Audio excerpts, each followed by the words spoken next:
Muy buenos días para todos. Es un placer acompañarlos el día de hoy. Vamos a tratar el tema de la reumaguardia correspondiente al mes de septiembre. Esta reumaguardia va a tener como función cubrir las principales publicaciones en algunas de las revistas de interés e incluyen también una revista digital que se llama El Rheumatologist, en donde se presentan artículos de importancia. Vamos a iniciar con los artículos del Rheumatologist. Los artículos que vamos a revisar son artículos que se han publicado en este mes y que son dándole privilegio a los pacientes, perdón, a las publicaciones que son de acceso libre para que digamos que sean de fácil acceso para todos ustedes. En el Rheumatologist se habla del uso de metrotexate para mejorar la tolerancia a pegloticasa. Brevemente, la pegloticasa se utiliza para los casos más graves de gota como una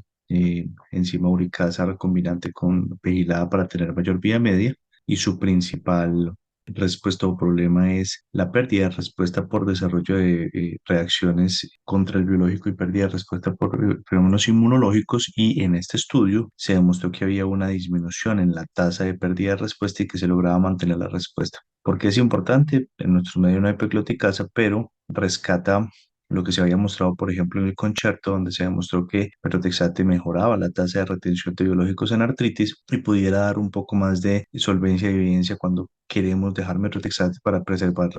biológicos en otro tipo de enfermedades, pudiera ser un dato adicional que pudiera guiar la práctica clínica. Adicionalmente a eso tenemos un estudio donde vamos a encontrar si los antiinflamatorios afectan los hallazgos de las resonancias en los pacientes con espondiloartritis axial. Esto es importante porque no se ha evaluado de manera clara esto. Se dice que los antiinflamatorios disminuyen la tasa de edema y de compromiso que puede haber, y esto pudiera afectar incluso la clasificación. Este es un estudio sencillo pero muy bonito. En este estudio lo que se hizo fue que se evaluó pacientes con espondiloartritis y se les tomó dos resonancias en dos momentos del tiempo distintos. Primer momento con suspensión de esteroides y segundo momento después de haberlo resumido, y se encontró que los antiinflamatorios no esteroideos, que son los que se utilizaban en este estudio, pudieran afectar o disminuir un 25% la presencia de edema, y esto pudiera afectar incluso que los pacientes logren llegar al umbral diagnóstico o al umbral clasificatorio que se requiere por las guías internacionales. Es decir, que la recomendación basada en este estudio sería suspender 15 días antes los antiinflamatorios no esteroideos para que esto no afecten el resultado de las imágenes en los pacientes en los que se crea que puede haber un resultado dudoso.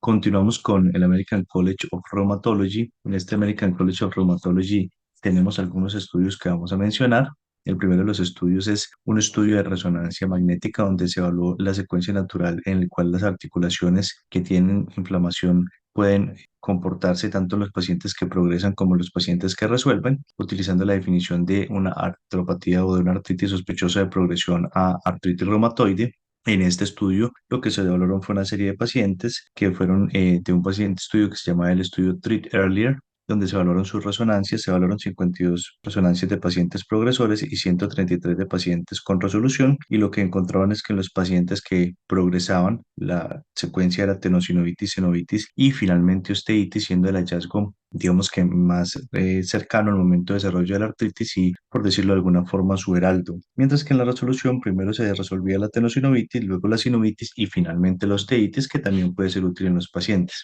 ¿Esto porque es importante? Porque nos puede hablar de tanto de pacientes que pudieran estar resolviendo y que pudieran estar teniendo un curso hacia la mejoría, como pacientes que pueden estar en inminencia de inicio de una artritis reumatoide ya clínicamente establecida, y son hallazgos que, conforme se ha generalizado la resonancia magnética, cada vez son más útiles para nosotros. Adicionalmente a eso, en esta publicación se habla de en los inhibidores de fosfodiesterasa 4 para la enfermedad de BSET. Se ha descrito la utilidad de estos medicamentos en algunas otras enfermedades, pero en este momento lo que se está hablando es que en un estudio, que es un estudio de, digamos que más de ciencias básicas, los inhibidores de la fosfodiesterasa 4, específicamente Premilast, puede disminuir la activación de los neutrófilos y su netosis, y pudiera ser un fármaco que pudiera tener utilidad en algunas de las manifestaciones, por lo menos estas manifestaciones que a veces son tan difíciles como las úlceras orales y las úlceras genitales, y en este subtipo de pacientes en el mediano plazo se pudiera considerar hacer estudios para evaluar la utilidad de este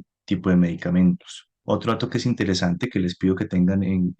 presente para cuando hablemos de otras publicaciones, es el riesgo de trombosis venosa profunda en pacientes con crisis de gota. Este es un estudio de base de datos del Reino Unido,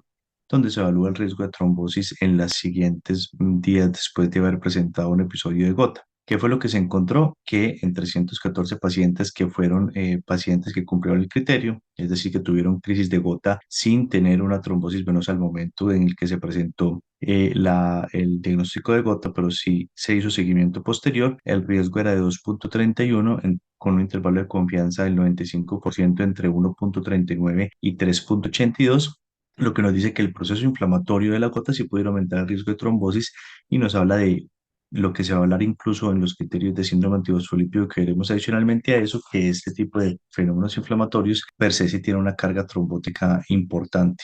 Vamos a continuar con el ACR Open Rheumatology. En el ACR Open Rheumatology hablamos de un estudio donde se dice, te hablan del desmonte de esteroide en pacientes que están con terapia biológica estable. Lo que ellos miran es los pacientes que están con terapia biológica o que inician terapia biológica y se les hace un seguimiento en el tiempo, definiendo desmonte como una disminución por debajo de 5 miligramos con una disminución de al menos el 50% de la dosis que ellos tenían. En este caso fueron más o menos 100 cursos de terapia biológica, donde se lograron hacer 50 desmontes y 33 descontinuaciones. Digamos que esto lo que nos muestra es que a los 6 meses de haber iniciado una terapia biológica todavía persiste un porcentaje importante de pacientes con el uso de 5 miligramos, pero también es importante decir que los factores que se asociaban a mayor éxito al momento del desmonte era mayor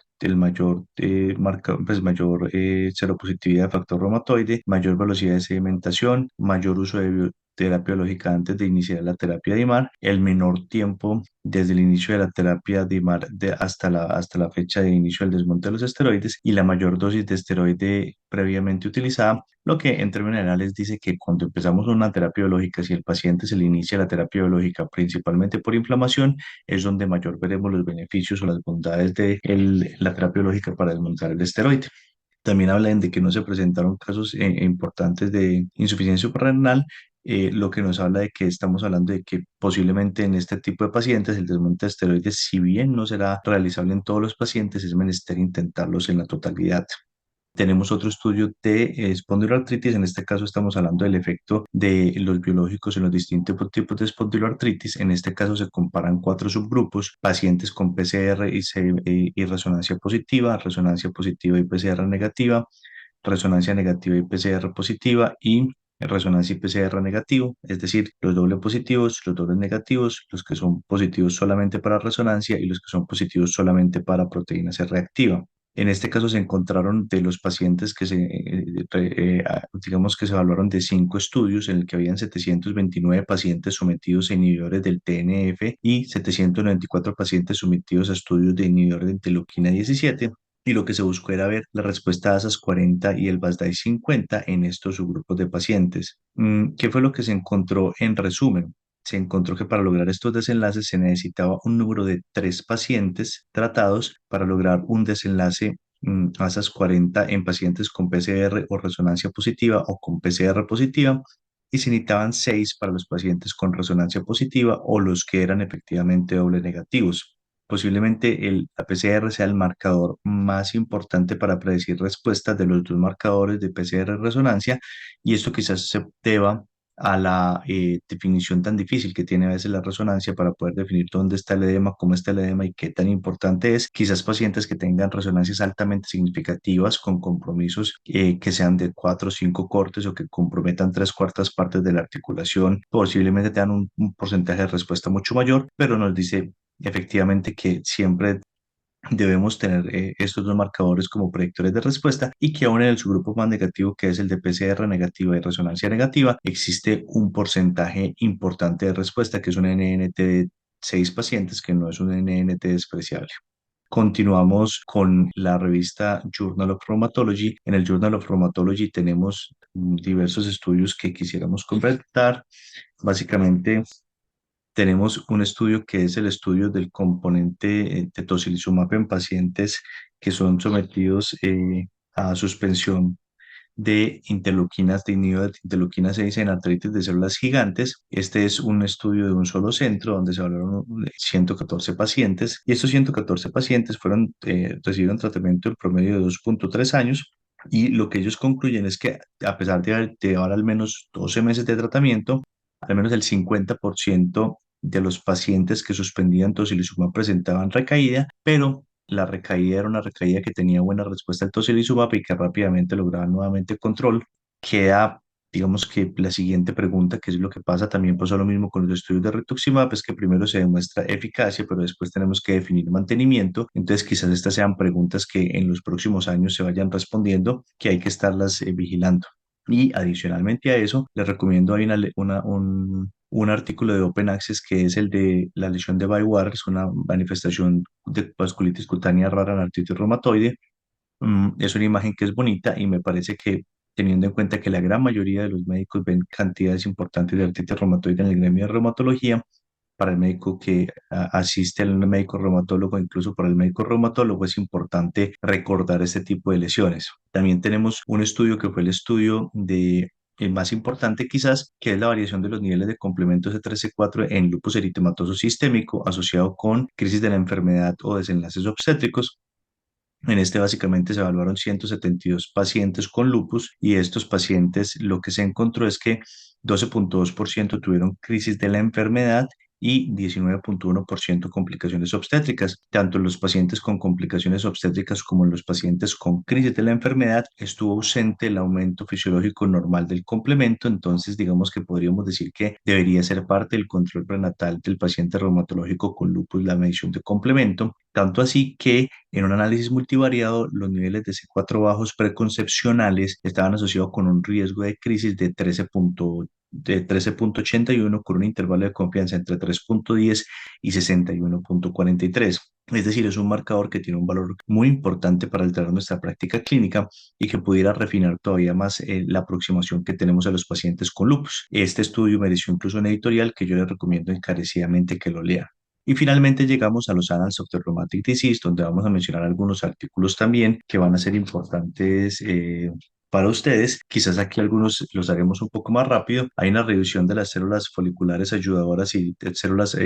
ayudadoras periféricas en enfermedades reumatológicas que pudiera ser de interés para ustedes. También hay una colección de anticuerpos donde se habla de la patogénesis de los nuevos anticuerpos que para la persona que esté interesada puede ser una buena revisión para saber en qué estamos con las cosas. Hay guías, hay 3 guías en particular, están las guías de pirofosfato de calcio. Nosotros con alguna frecuencia tendemos a sobrediagnosticar pirofosfato de calcio y en algunos pacientes, especialmente en el geronte, son particularmente desafiantes porque obligan a descartar muchas enfermedades, entonces es prudente tener estos criterios para enfocar ese tipo de pacientes. Tenemos también los criterios del síndrome hemofagocítico y la fase temprana. Es una cosa, digamos que muy especializada para centros de tercer y cuarto nivel, pero es difícil diagnosticar. Hay muchas diferencias en terminología, entonces valdría la pena revisarlo con algo de calma. Están, digamos que la joya de la corona, que son los nuevos criterios del síndrome antifosfolípido, donde se clasifica por dominios, se incluyen manifestaciones no criterios, se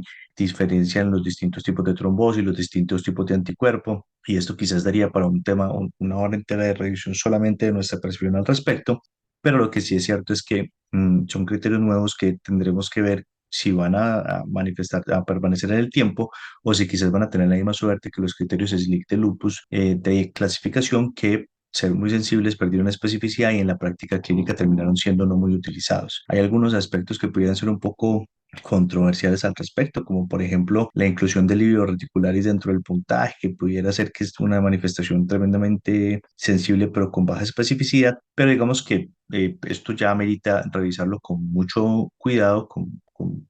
mucha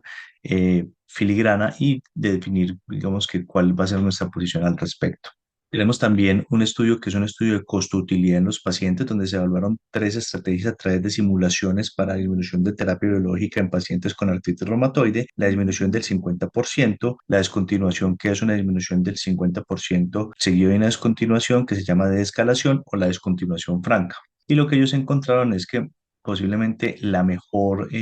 estrategia es realmente la disminución del 50% de la dosis sin suspensión y que posiblemente esta es la que maneje el mejor balance costo-beneficio y nos permita optimizar costos sin perder muchos años de calidad de vida. Entonces, eso es un tema que cada vez está tomando más fuerza, a pesar de que han venido los biológicos, biosimilares que permiten ahorrar costos. El sistema de salud cada vez tiene que ser más eficiente y estas estrategias y tener claro cómo se van a hacer estas estrategias pudieran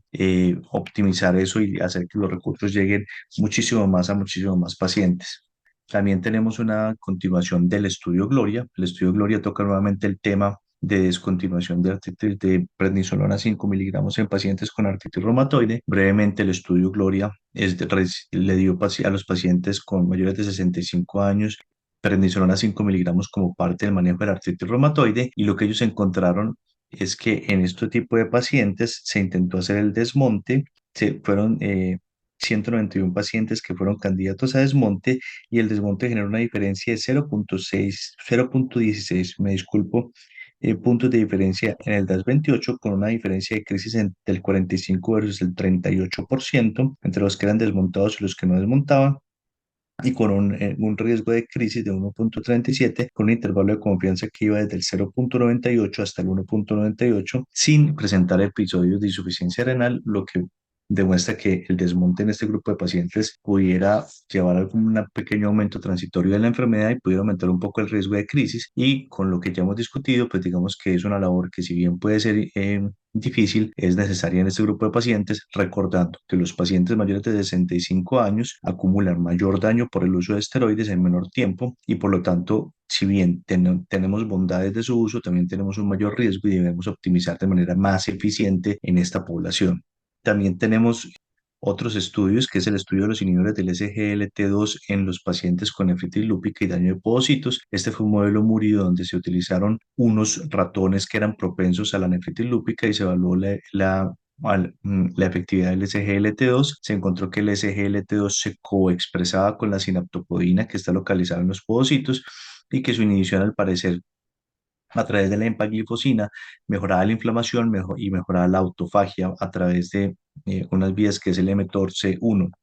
Esto es importante porque en unos pacientes se utilizó, en 9 pacientes se utilizó esto por más de 2 meses, con una disminución de la proteinuria que es altamente variable entre 29.6 y 96.3%, con una filtración glomerular que se mantenía. Es decir, pudiera ser que empaglifosina, dependiendo de cómo sigan los estudios, digamos que ya en humanos, fases más avanzadas, pudiera constituirse en el futuro como un medicamento antiproteinúrico que mantiene el podocito y evita el daño renal en los pacientes con lupus y pudiera ser un medicamento que nos aporte en unos años y quién sabe, quizás pudiéramos estar tratando a los pacientes en unos años con epaglifosina como parte fundamental de el manejo. Estas son digamos que las revisiones que yo tenía para el día de hoy. Como les digo, es un paso muy somero, pero para que ustedes sepan qué se hizo, qué se vio y cuáles son los datos importantes, les agradezco infinitamente que nos hayan acompañado en esta reumaguardia y como siempre me despido de ustedes dándoles las gracias totales.